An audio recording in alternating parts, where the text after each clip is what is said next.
everyone. How are you? Good. Awake? Good. I'm mostly awake. We'll see. We'll see how this goes, right? Well, thank you, Bruce. Thank you for the opportunity to both teach in this class and be part, and also thank you. Bruce has been my mentor for pretty much those 2.5 years since I've been in Denver Seminary. So it's an honor for me to teach here. It's an honor to be under the tutelage, if you will, of Bruce, and to have this opportunity. So we will be talking about the moral argument for God. This has some tricky parts to it, so I did my best. There's things I don't even understand in this argument. Let's be humble here, right? It's difficult, but I think it is such an important one that has been debated over centuries and centuries. So I thought it would be fun to start with some quotes from people on morality. The first one here we have from Ernest Hemingway from his Death in the Afternoon. So far about morals, I know only that what is moral is what you feel good after, and what is immoral is what you feel bad after. All right? Then we've got Stephen Lawhead, who says, to see evil and call it good mocks God. Worse, it makes goodness meaningless. Amen to that. And then last we have, of course, our favorite philosopher in all creation, Friedrich Nietzsche, who said, a moral system valid for all is basically immoral. Leave it to Nietzsche, right? So people have had a lot to say about morality throughout history, and it makes sense, right? We need an accepted basis for what is right and what is wrong in society. Without that, the world falls into chaos. However, there's a big issue with how we know what is moral. And what lies behind that is whether there is a God or not. If there is no God, morals become whatever an individual or society thinks is right. If there is a God, then there is an objective standard that applies to all of us in creation. This universal standard, of course, comes from God, if there is a God. Moreover, such a standard would actually give us the ability to make sound judgments, to uphold justice, promote goodness, and more. But before we go any further, it's important for us to talk about this moral argument as a proof for God. And it's a personal and moral God. So we're not just saying that a God exists. We're trying to take this as far as we can in apologetics, and that's to get to the point that there is a personal and moral God. And that's a difficult task for us to get to.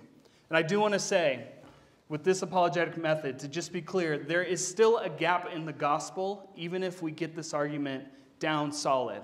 It doesn't get us all the way to Christ, but it's an important step to that goal. But before we get into the arguments, as much as everybody loves to get into arguments, right? We're going to talk about the terms to know. There's only 3, pretty simple.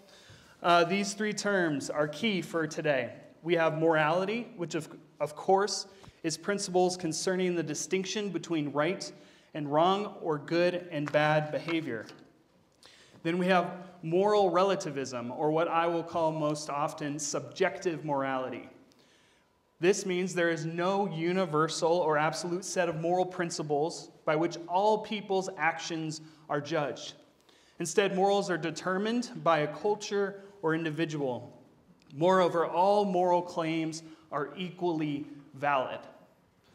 And last, we have moral absolutism, or what I will call objective morality most often. This means there is a universal moral principle or principles by which all people's actions are judged. These principles had to originate outside of humanity in order to be universally binding to all people.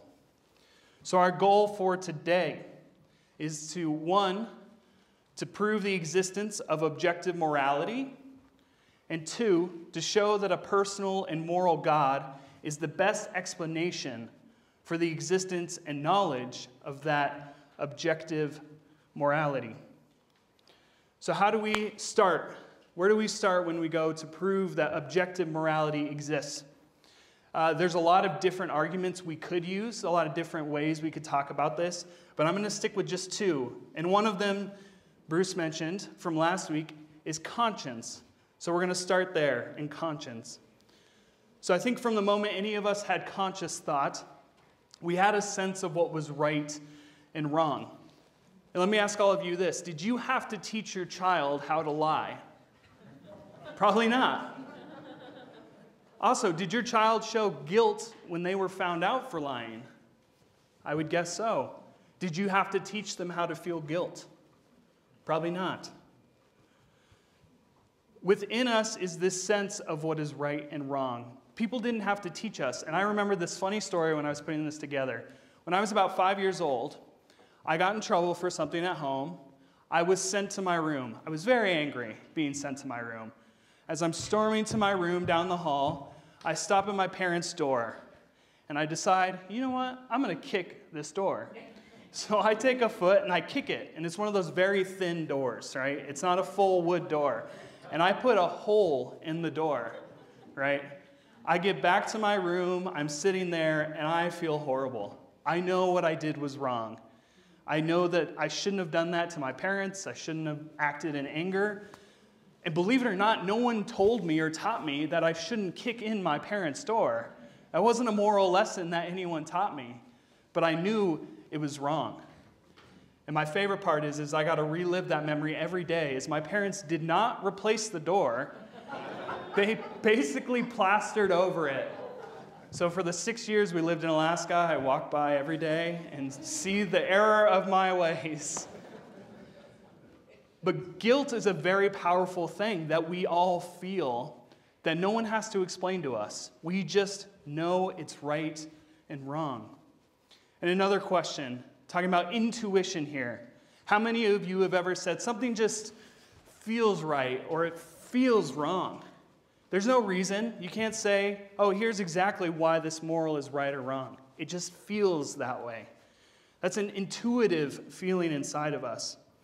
It doesn't matter the facts or reasons. And think back to that Ernest Hemingway quote, right? What is moral is what feels good after. What is immoral is what feels bad after.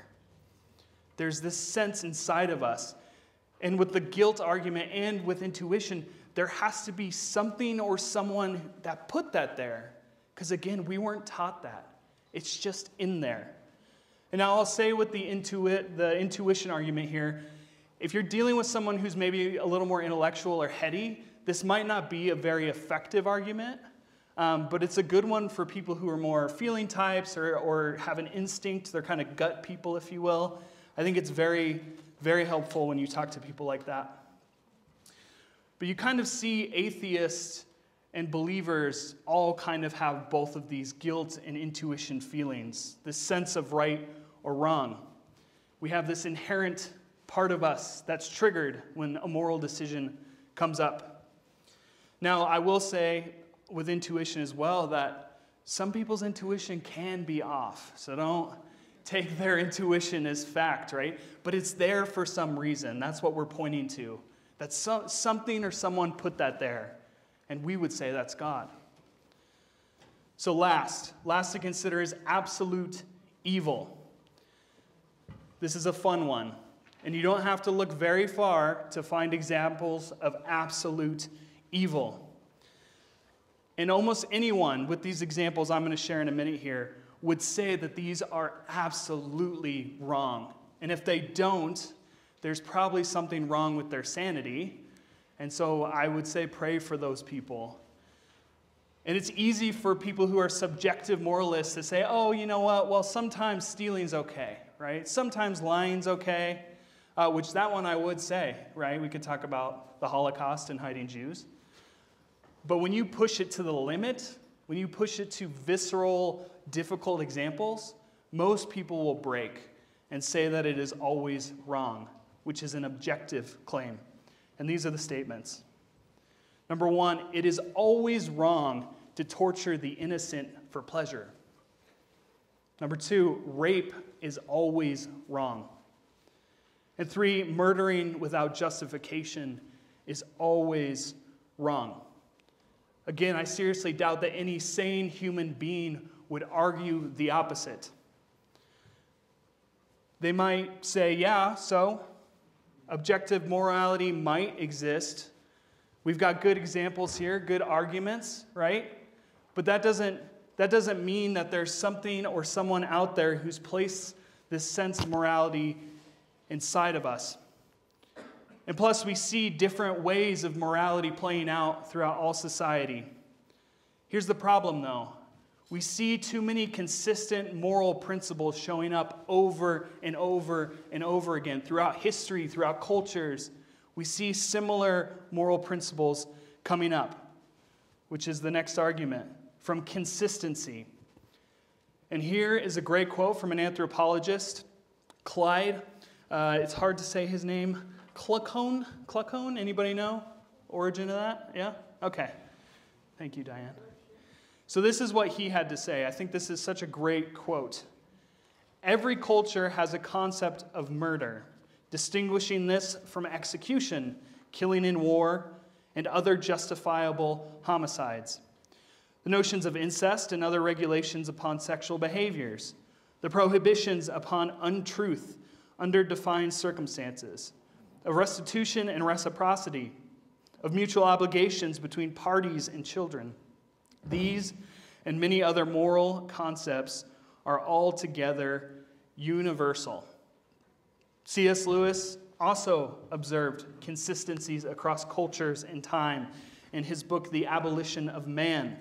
In his work, he offered these 8 basic sections. Number 1, the law of general benevolence, both negative and positive. The law of special benevolence. Duties to parents, elders, and ancestors. The law of justice, that is sexual justice, honesty, and justice in courts. The duty to children and posterity, or future generations. The law of good faith and veracity, that of truthfulness. The law of mercy, and the law of I can't ever say this word, guys. It's generosity. How about that? Yeah. Some words just get you, right?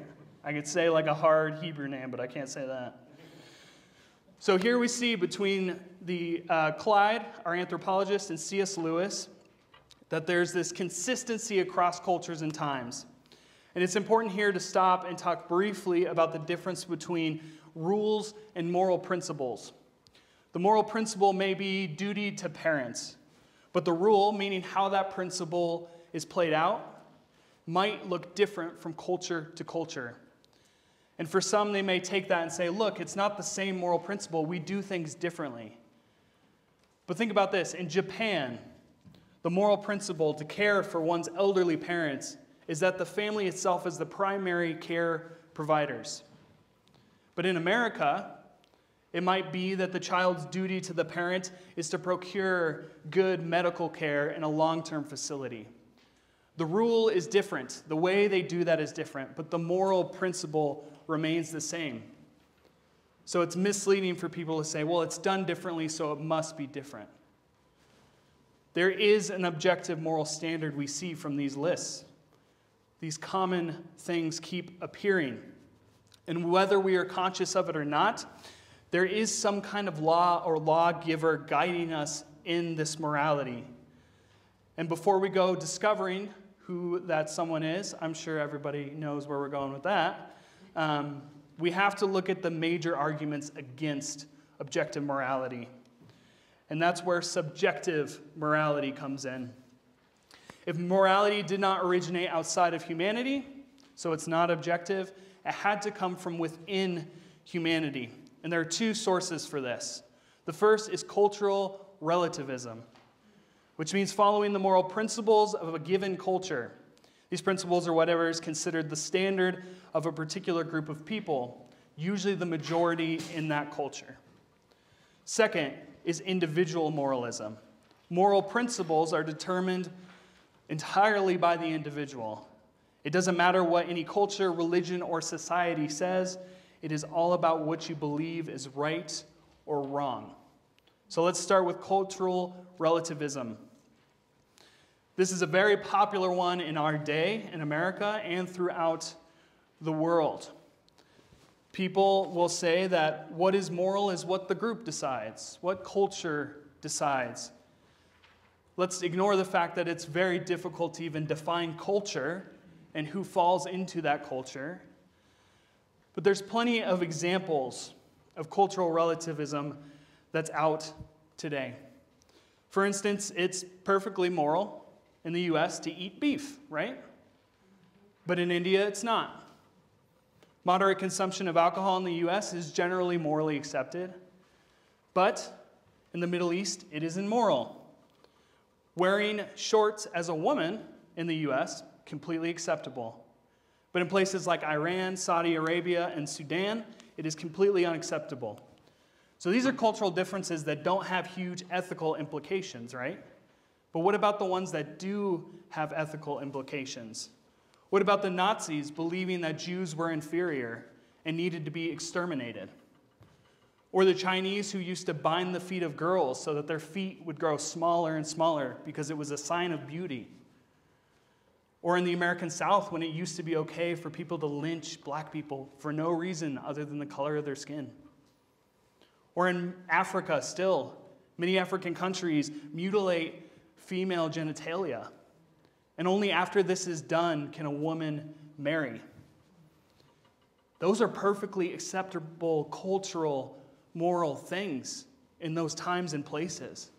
But those are big ethical issues, aren't they? I think it's pretty clear that cultural relativism isn't this wonderful thing like some people want to say it is. And guess what? In cultural relativism, you can't do anything about it. I can't do anything about it. It's all based on what the culture agrees is acceptable, even if those are pretty unethical things. What about individual relativism? This is the ultimate because I said so morality, which some of us would love, right? Why? Because I said so. It's also the way to total anarchy. Moral authority can only be determined by the individual themselves.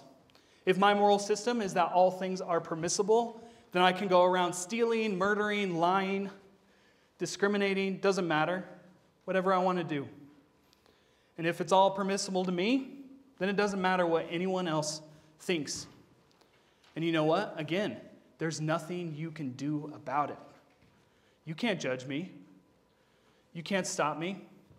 That's individual relativism. I am the moral authority, and I can choose to do whatever I please. Interestingly enough, though, we don't really see people going around doing whatever they want doing. At least I haven't seen many people going around doing all of those things I just mentioned, thankfully. And I think that points to the fact that there's something inside of us. There's something objective that stops people from doing whatever they please all the time. So where does subjective morality lead us? You ready? It's a very hopeful place. And one hopeful word, meaninglessness, right? If value A is not more important than value B, then there's no winning these arguments. Nothing matters because there's no standard to judge. There's no standard for progress. There are no standards for anything in the moral realm. It all cancels each other out, basically. And to borrow, of course, from Pastor Bruce's wonderful Timothy Keller quote last week, he said this: every culture has a concept of, let me turn the page. That would help, right? If there is a God, thus, if there isn't a God, thus no objective morality, then there is no way to say any one action is moral and another immoral, but only I like this. So sadly, moral relativists think claims of objective morality is somehow real oppression to them. Remember our Nietzsche quote. But you tell me, is the command from God to not murder more oppressive than Hitler's systematic plan to exterminate all Jews? Which one is more oppressive to you? I think hopefully it's clear by now that objective morality does exist, that it's the preferable belief system. And with that settled, we're going to turn now to showing how a personal and moral God is the best explanation for the existence of objective morality. So up to this point, we've talked about morality in objective and subjective terms. But at the end of the day, what's lying under this is the idea of what is good and what is evil. So we need to talk about that. If objective morality is true, then there is an objective good and an objective evil that exists. And this is where I would offer the claim that good and evil can only be understood in personal terms. An impersonal force cannot be good or evil. You wouldn't claim that wind, gravity, or the sun have the capacity for good or evil. Makes no sense. They also in themselves don't have a nature that is good or evil. They're impersonable. They're incapable of having those things. So, some would respond that maybe there's an impersonal law that exists somewhere that we all follow without a personal lawgiver. The problem with that value claim is that good or evil couldn't be defined by an impersonal force. We wouldn't know what is good or evil as a result. But our claim is that God is a personal being. So that personal being is able to tell us what is good or evil. He is the ultimate evaluator. We also know that God is moral, because objective morals have a source. They don't just appear out of nowhere. If this source exists outside of God, then it would rob God of his moral authority. But since we already know that God is the ultimate evaluator and personal, he is also the highest moral authority. Thus, God is the source of moral authority and is moral himself. Now, some might say if objective morals find their source in God, then he must be good and bad together. They have to exist within him. That is wrong. God is ultimate goodness in his character, which is why we understand ultimate evil. But that is not in who he is. That's like saying light and darkness to the same degree could exist together. That's not possible. They would cancel each other out. And that's what some systems like Hinduism will argue, that Brahma is ultimate good and ultimate evil all at the same time. That's impossible. But we know that God is ultimate goodness. And we know ultimate evil because of his character and who he is. He does not partake in any evil. He is the highest and perfect moral authority. And to prove God is moral and personal is a very difficult task. It's not an easy one. So this one might take a while. It's taken a while for me. I'm still not sure that I'm convinced by my own argument, honestly. But it's a very worthwhile pursuit when we're debating the ideas of morality with people. So how about the Christian view? Let's go through that really quick. Where do we as Christians end up here that we believe in objective morality? We, of course, have some great Bible verses. Genesis 1:27. So God created mankind in his own image. In the image of God, he created them. Male and female, he created them. We are made in the image of God. There is something imprinted on us that tells us what is good and what is bad. Bruce had this argument in his sheet last week. Being in the image of God provides that to us. That's where that inherent sense of right and wrong comes from.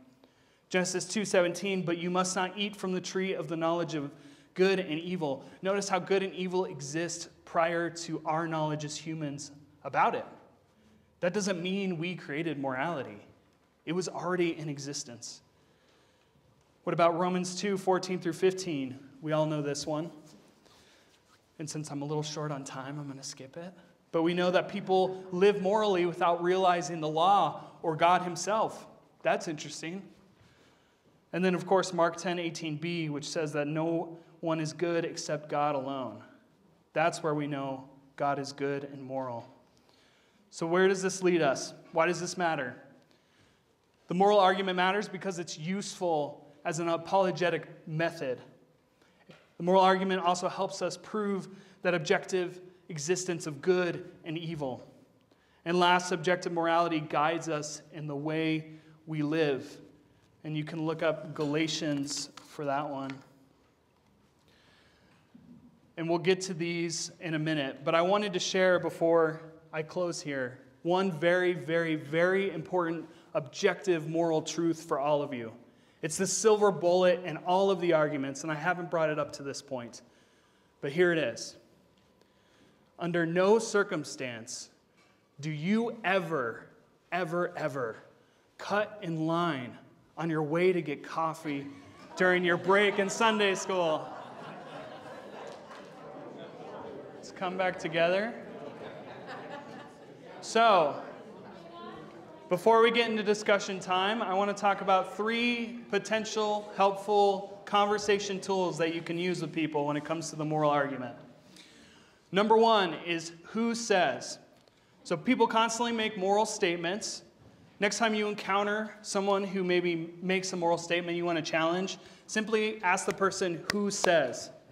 Keep following that trail of who says until they realize they probably don't have an ultimate source for their moral claim.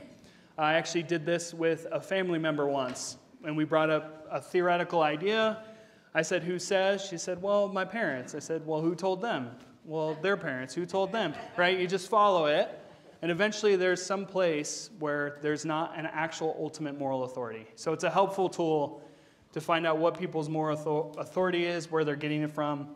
They might not talk to you again, so be careful with that one. Next up is the argument from absurdity. This kind of harkens back to the 3 visceral examples that I used. If someone doesn't believe in objective morality, you can use examples like that to see how far someone's boundaries will go. Again, I think almost everybody will break at some point and say, no, you're right, that's always wrong. And that's an objective claim to say that it's never okay, it's always wrong, what have you. And then offer the objective moral argument maybe when you get that opening where they've realized objective truth and morality does exist. And the last is probably all of our favorites in today's day and age. This is a judgment-free zone, right? I think most of us know what that means right away.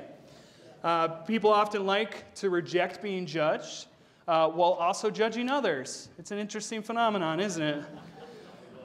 And whether they realize it or not, they're making objective claims when they judge other people. They think they're making objective claims, at least. And by doing so, they're asserting moral authority in that moment. So, use this to discover their justification for their moral authority. Again, a lot of this we want to expose that there is, at the end of the day, an objective moral authority. And then we want to get them to God, that God is the source of that objective morality. So these are just 3 ways to do that. There's a lot of ways you could approach this. You might lose some friends, so be gracious, be loving towards your neighbors or coworkers, whoever you talk with, because it gets heated sometimes, which is what we're going to do in discussion time. Let's get heated. So I have 3 discussion questions, a couple copies on each table. I'm going to ask you guys to do some role playing. Does anyone actually like to role play? Anybody was in plays when they were younger? This will be great. I'm looking forward to this. So 3 questions. Number 1, imagine someone says to you, God is unnecessary to understand right and wrong. We all know something like murder is immoral. I don't need a God to tell me that. How would you respond using the who says approach?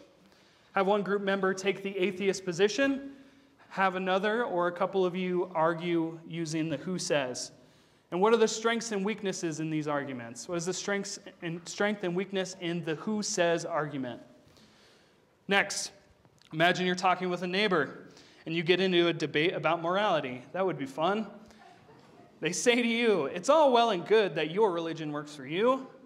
Who's heard that? How many people have heard that statement? A lot of us, right? But those are your morals, right? There is no standard morality for everyone. Using the absurdity approach, make an argument that objective morality does exist.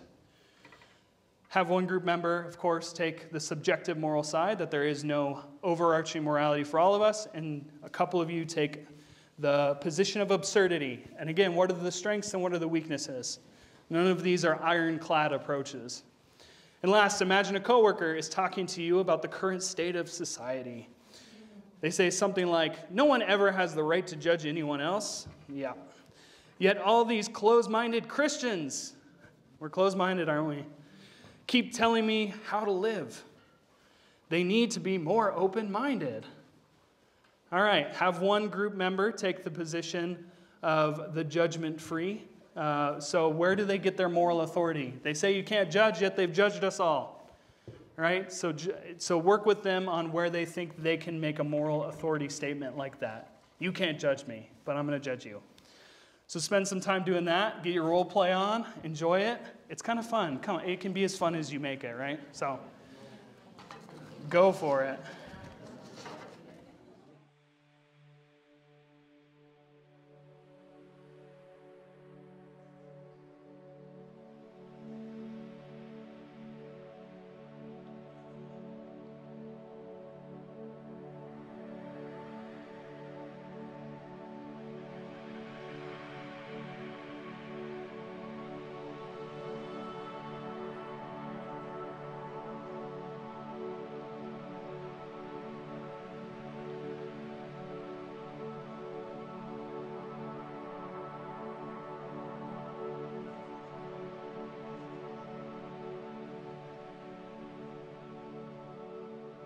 All right. First question I have for all of you. Do we have any thespians in the room now? Anybody aspiring to the theater after our role playing? Rick? Yeah, Rick. I could see it. I could see it, Rick. I could see Jane. Jane, you could be an actress. No? Okay. Well, we tried. Something different. Thank you for trying something different. I thought it would be, interesting take on things. Again, thank you for allowing me to teach. Thank you, Bruce, to allowing me to teach. And this is a lot of fun, and hopefully I'll be able to do it again. You can vote yes or no. I'll put a box in the back. Up to you. I respect the people and your decision. That is a culturally, relativistic thing I will accept. And before we go, just one reminder, we have recorded these now. So Bruce's last week is online. This one will be online. All future ones we'll have online. So if you know somebody who wants it, wants a copy of that, it's on our website, and it will be on the YouTube where we post services. There's also notes included, so anyone out of town who's interested as well, you can send it their way. So that's a great way for us to share. Handouts, were you waving? Yeah, there's extra handouts in the back if someone needs those. Again, if someone's gone that wants this, you can give them those handouts. So I believe that is it. Next week, Brad Hoyt, who's in the back there, will share with us on some more creation theistic proofs. Nanette will also be sharing with us, and we'll have some children's books, right? Some stories. That's great.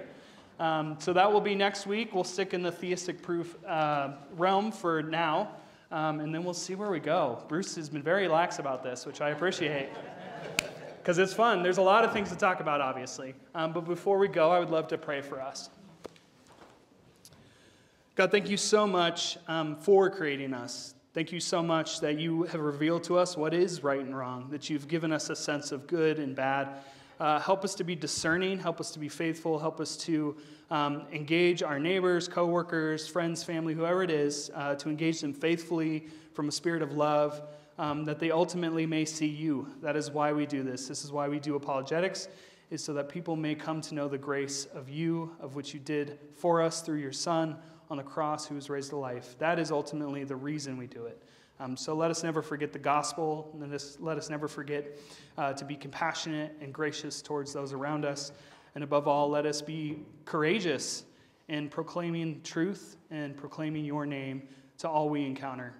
Thank you for my brothers and sisters in this room who spend this hour here wanting to learn more about you and how we can be gospel people. We give you all these things in the name of the Father, Son, and Holy Spirit. Amen. Thank you.